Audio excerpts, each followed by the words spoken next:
Paf, la vache. On l'a refait. Eh bien, salut Xavier. Eh ben, salut Guilain, bonjour à tous. Et puis, donc une petite vidéo aussi qui va permettre de répondre à une interrogation légitime qu'on a eue suite à celle qu'on a faite sur les variétés de haricots, sur cette espèce d'esbrouf qui fait qu'on a des productions groupées au-dessus du feuillage, ce qui est incontestablement pratique, mais Bah oui, si c'est plus pratique, pourquoi on prendrait pas ça? bah ouais, c'est une question qu'on peut complètement se poser.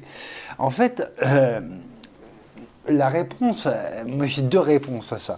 La première réponse, c'est Christian Bouet, producteur au Biogerme et auteur chez Terre Vivante de ce bouquin vraiment que je recommande à tous. Produire ces graines bio, à mon avis, indispensable. Voilà, il est vraiment super.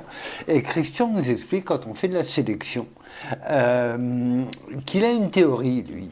Il appelle ça, vous voyez, j'ai même mis un marque-page, la théorie des Shadocks. Alors pour les plus jeunes, Oui, je sais pas trop ce que tu veux dire par là. Bon, toujours est-il que, comme Christian nous le rappelle, toute personne un tant soit peu cultivée, c'est que les Shadocks ne peuvent avoir que 4 idées.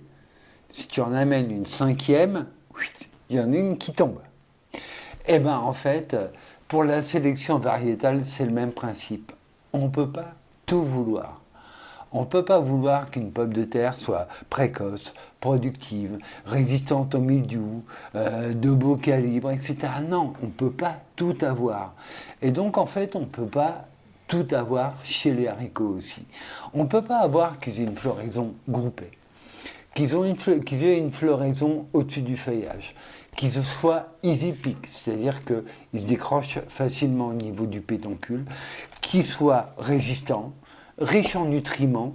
Bon, on ne peut pas tout avoir. Et donc, en fait, la sélection, quand elle a porté pour l'industrie agroalimentaire, ben, il y a des sujets qu'elle a un peu laissés de côté, on va dire. on peut pas avoir le haricot beurre et l'argent du haricot beurre. Et donc, en fait, oui, c'est plus pratique, incontestablement. Rappelons-nous que ces haricots-là sont faits pour la machine. C'est assez important quand même. D'un point de vue personnel, moi j'ai bossé dans une boîte où à une époque on faisait des essais pour une grosse maison semencière dont je tairai le nom. On faisait des essais de laitue en bio et on avait des grilles d'évaluation à remplir. Dont je n'ai jamais vu une seule grille avec saveur, croquant, etc. Mais toujours tenue, présentation, résistance. Mais jamais, jamais la saveur n'a été évoquée dans ces grilles d'évaluation.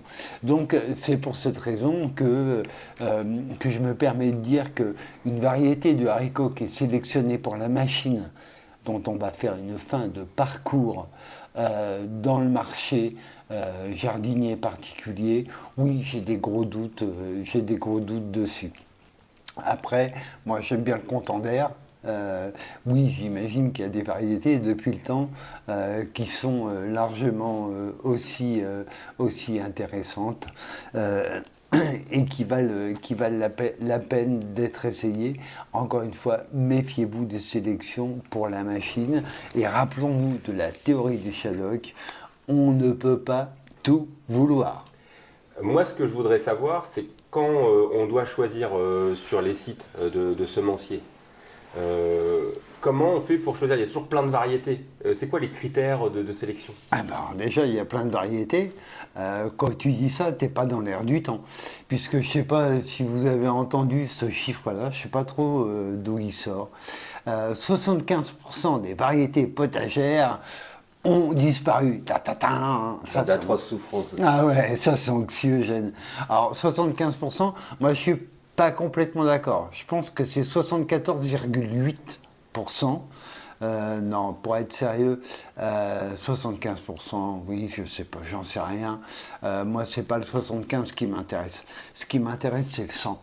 C'était quoi le 100% en fait? Comment on l'établit? Moi, là où je peux vous citer un catalogue extrêmement riche en variétés, j'en ai un ici, Alors c'est un objet assez précieux. C'est une Villemorin et Andrieux de 1883, celle-là. Une de celles de référence, je crois que c'est 1907, il me semble. Ouais, c'est très très beau, hein. Et là, oui, oui, là, de la variété, là, de la diversité. Effectivement, il y en a. Je pense que quand on évoque ces 100%, on évoque la grande époque Villemorin-Andrieux, donc déjà des gravures absolument sublimes. Tu mets pas des gants pour tourner les pages. Non, mais j'ai déjà vu faire une fois, effectivement. Je voulais juste vous montrer, pour vous donner un exemple, voilà les pommes de terre. Alors, j'ai essayé d'y aller doucement, hein, quand même. C'est hop, hop, hop. Les pommes de terre en 1883 chez Villemorin et Andrieux, ça commence là. Tout ça, c'est des variétés de pommes de terre. Et c'est pas fini. Là, variété de pommes de terre encore. Et ça se termine qu'ici. Alors moi je pense que là on ne devait pas être loin du 100%, hein, quand même. Petit inconvénient, là on est vraiment dans la forme commerciale. En fait, c'est un catalogue grainier, hein, quand même, hein. Oui, vous n'avez pas recensé toutes les variétés qui existaient de façon exhaustive sur le territoire. Voilà, et après aussi on peut se poser plein de questions. Attention, ça pique un peu ce que je vais dire, mais sur l'intérêt de toutes ces variétés aussi commerciales, hein, puisqu'à l'époque on fait déjà du commerce pas mal. Moi, ce que je trouve vraiment génial, c'est la diversité d'espèces qu'on a. Effectivement, des espèces et sous-espèces potagères sont vraiment à notre disposition. On peut cultiver des pommes de terre, des poires de terre, des concombres du Sikkim. Il faut voir comment Pailleux et Bois à l'époque vraiment était en admiration devant un concombre, le concombre du Sikkim qu'ils avaient eu un mal fou à obtenir, etc. Donc voilà, disons-nous qu'on a une super diversité à portée de main. On a surtout des super semenciers qui sont là. Vraiment, le semencier, c'est celui qui produit les graines. Le grainier, c'est celui qui la vend. Parfois, on peut être semencier et grainier en même temps, comme Graines del País ou comme Biogerme par exemple. Donc voilà, tiens, un premier mode de sélection. Voilà, il y a plein de variétés. Comment je peux choisir? Déjà, commençons par faire confiance en nos fournisseurs. On a des fournisseurs qui connaissent très bien leurs produits, puisqu'elle est de leur propre production. Après, ça ne veut pas dire qu'il n'y a pas des grainiers qui ne savent pas ce qu'ils font non plus, hein. Ce n'est pas du tout ce que je suis en train de dire. Ce que je veux juste dire, c'est qu'on a la chance d'avoir des semenciers grainiers qui sont vraiment de très très grande qualité. Alors, donc 75% des variétés potagères qui ont disparu, bon, on pourrait en discuter pendant des heures. Réjouissons-nous plutôt d'avoir une énorme diversité et des super producteurs. Alors, je tiens à rappeler aussi, et là je ne vais pas te simplifier la tâche, puisque voilà, ta question c'est comment on choisit la bonne variété dans tout ce qui nous est offert. C'est que en plus de ça, on a maintenant accès. Et là, oui, merci Internet, il faut bien reconnaître, on a accès à des catalogues du monde entier. Oui, effectivement, on a une offre qui est absolument incroyable et qui ferait un peu pâlir d'envie si on les cumule tous, je pense, les Villemorin et Andrieux de l'époque. Il ne faut pas choisir plutôt des trucs locaux? Ah oui, des variétés anciennes adaptées à nos sols et à nos climats. Ça doit bien pousser, ça. Ah ouais. Et comme par là, exemple en Touraine. Voilà, il y a le sucrin de Tours. Le sucrin de Tours, oui. Le melon sucrin de Tours, Oui. par exemple. Alors, là donc du coup, je vais évoquer mon cas. Donc, moi, je suis né en Touraine. Je suis né à Vouvray, sur une pelouse sèche calcaire. T'es né sur une pelouse? Pas. Moi, il a fallu un peu de temps avant d'arriver dessus. Mais je suis né jardinièrement sur une pelouse sèche calcaire. Après quelques pérégrinations, je me suis installé à Chédigny. Et là, je suis sur des argiles hydromorphes. quel est le rapport entre la pelouse sèche calcaire et les argiles hydromorphes. Pourtant, c'est bien en Touraine, les deux. Donc, adapté au sol et au climat, il va falloir qu'on m'explique, parce que au sein d'une même région, ça peut être quand même extraordinairement variable. Pardon. On parlait du sol et du climat. Adapté au sol et au climat. Donc, beaucoup de variétés sont en fait des variétés plus ou moins commerciales apparues à la fin du 19e. On évoquait le melon sucrin de Tours, par exemple, qui était produit par les maraîchers lexoviens. Donc, en fait, un maraîcher... Les maraîchers quoi? Lexovien, le long de la Loire. C'est classe. Hein. Ouais, bien placé. Oui, c'est rare d'y arriver. Et merci d'avoir relevé. Ça me fait plaisir. Et donc, ces maraîchers produisaient le melon sucrin de Tours. Il faut bien se mettre dans des conditions de production maraîchère. Les mecs produisaient sur des couches chaudes de fumier, quasiment hors sol, et sous châssis. C'est-à-dire que le sol, le climat, on s'en occupe pas. On fait tout pour passer au-dessus. Donc des variétés anciennes adaptées au sol et au climat, oui, il en existe, d'accord, mais en fait, en Touraine, je ne vois pas trop ce que ça signifie. Quand on prend en plus de ça, c'est assez rigolo, j'aime bien m'appuyer sur des sources. Donc il y en a une que je recommande à tout le monde, c'est le manuel pratique de la culture maraîchère de Paris, c'est de maraîcher d'Averney-Moreau, qu'il écrive, il est publié en 1845. Et il y avait une culture justement qui était très importante à l'époque, c'est le melon. Et donc, je me suis permis de relever la page, parce que moi, ce qui m'intéresse, c'est de savoir comment ces messieurs faisaient leurs graines, puisqu'on parle de variétés anciennes, là on est en 1845. Tout le monde sait que lorsque l'on mange un bon melon, on peut espérer que sa graine en reproduira d'autres également bons. Mais on n'en a jamais la certitude. Bah, tu m'étonnes, c'est à le gamme, le melon. Le moyen de n'être pas trompé n'est pas de préférer la graine des plus gros melons, mais bien celle de ceux qui sont les mieux faits dans leur espèce. Alors tu rappelles allogame? Allogame, ça veut dire que ça se métisse. Deux variétés différentes vont se métisser. Ça veut dire que si le voisin de messieurs d'Averney-Moreau faisait une autre variété de melon, ça se mélangeait. Et ça donnait des trucs pas géniaux forcément. Quoi. C'est-à-dire que oui, si tu n'as pas isolé, tu ne sais pas ce que tu vas avoir.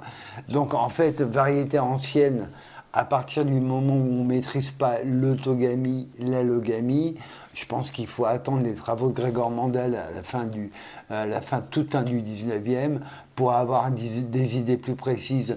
Donc, variété ancienne adaptée au sol et au climat, encore une fois, moi, ça me pose question. Ça me pose d'autant plus question qu'il faut savoir, ça change ou ça ne change pas en ce moment? Parce que si le climat, il change, ce que j'ai l'impression de constater. Hein. Donc des variétés qui ont été adaptées au sol et au climat il y a 50 ans, elles le sont vraisemblablement plus maintenant. Donc pour moi, ce n'est pas le critère, en fait. Oui, c'est pas parce que c'est ancien que c'est bien. Bah non, pas forcément. Ou adapté en tout cas. Ou mieux adapté, quoi qu'il en soit. Néanmoins, effectivement, c'est dans cette gamme-là que moi, je vais aller un petit peu farfouiller. Alors, en conclusion, parce que je bavarde, comment on fait pour choisir la bonne variété, en fait? Juste des noms rigolos, ça suffit pas. Ah si. Le premier qui prononce grosse blonde paresseuse sera battu immédiatement. Non, les noms, même les couleurs, pourquoi pas. Tout est bon, enfin le côté insolite, etc. Surtout, allons-y et faisons-nous plaisir. Après, moi, comment j'ai fait pour établir un petit peu mes préférences? Déjà, la première chose, c'est que je ne suis pas figé. J'essaye de faire des essais régulièrement. Voilà, et puis parfois je me dis, ouais, ça c'est quand même mieux. Et donc je le garde, il vient en remplacer une autre. Mais c'est surtout que, voilà, il y a quelques semenciers grainetiers en qui j'ai complètement confiance, qui ont des méthodes de production aussi, plus que la provenance géographique. En fait, moi, ce qui m'intéresse beaucoup, c'est la façon dont ils produisent. Par exemple, qu'un producteur de graines de tomates soit dans mon coin, mais fasse de la production de semences sous abri éclairé et chauffé, ça ne m'intéresse pas. Même sous abri. Parce que ça a une incidence sur les graines? Ah bah sur la descendance, ouais, papa et maman ont vécu un peu dans le confort. Donc moi j'aime bien les semenciers qui font de la graine un petit peu roots, quoi, ou vraiment produite en plein champ, donc où on se confronte à un climat qui n'est pas toujours maîtrisé comme il peut mieux l'être sous tunnel, par exemple. Donc ça, c'est déjà la première chose, c'est de trouver des semenciers en qui on a confiance. Et avoir confiance en eux, c'est confiance en plusieurs choses. Moi, j'aime bien des descriptifs variétaux précis aussi, qui montrent, rien qu'en lisant, que la personne qui l'a écrit, elle connaît la variété. En fait, elle ne s'est pas contentée de recopier un communiqué de presse. Non, elle l'a vraiment cultivé, elle peut en parler, etc. Donc ça, c'est un bon moyen. Un autre bon moyen aussi, tout simplement, c'est vos voisins. Voilà, si vous avez des voisins qui jardinent, et qui jardinent sans tricher avec la chimie de synthèse, au contraire, demandez-leur. Un autre moyen qui est génial, moi je trouve, c'est les amis. Ouais, il y a un pote qui essaie une variété qui dit ça c'est génial, et ben on tente, et puis si ça marche pas chez moi, tant On lui pis. casse la figure. Voilà, c'est On ça. change d'amis. Et puis parfois on a des super bonnes surprises. Il y a une variété de pommes de terre qui s'appelle Rat, qui est très connue, qui a des petits rendements, etc. Mais ici, je pète le score avec les rats, quoi. Donc il y a des fois, faut pas trop se fier à du on dit, il paraît que, etc. Faut tester chez soi. Donc, pour en revenir vraiment à la base, Guilain, pour toi, pour choisir des variétés, se dire que variétés anciennes, adaptées au sol et au climat, voilà, encore une fois, tout ça, on peut remettre en question. Se dire que l'érosion variétale, je ne suis pas complètement certain de ça, et que par contre, le choix est complètement dément, toutes les possibilités qu'on a. Donc, pour faire un peu entonnoir là-dessus, ça va être, on part autour de chez soi, tout simplement, les voisins, qu'est-ce qu'ils ont, qu'est-ce qu'ils font, etc. Les amis, qu'est-ce qu'ils ont, qu'est-ce qu'ils font. Et puis après, on expérimente tranquillement. Et un jour, on dit quand même, ces semenciers-là, je suis très très souvent d'accord avec eux. Voilà, et on va les privilégier, Et puis, tout simplement. Il y a un peu l'idée que si eux, ils font une sélection, c'est qu'elle a du sens. S'ils le proposent, c'est qu'ils pensent qu'elle peut être, elle peut fonctionner ou elle peut plaire. Alors, Pas juste plaire pour vendre, mais plaire parce qu'ils considèrent qu'elle est bien. oui, parce que leur a plu à eux, Ouais, c'est ça. tout simplement. Donc encore une fois, le producteur de semences est super important dans son choix variétal. En fait, si on lui fait confiance, on s'aperçoit qu'il a fait une bonne partie du boulot pour nous, en fait. Lui, il a essayé plein de choses, il en a retenu certaines et pas d'autres, etc. Et puis donc après, à nous de tester, aux potes de tester, etc. Puis de voir un petit peu si les avis convergent. Sachant que la difficulté, quand on essaie une variété, c'est qu'on ne l'essaye pas sur un an. Parce qu'il peut y avoir un coup climatique, c'est assez fréquent d'ailleurs depuis quelques années quand même, donc on essaye de l'essayer sur plusieurs années, et puis voilà, on a des gens en qui on a confiance. Quand Nico nous dit que telle variété de tomate c'est bon, telle variété de tomate c'est bon, moi ça fait aucun doute.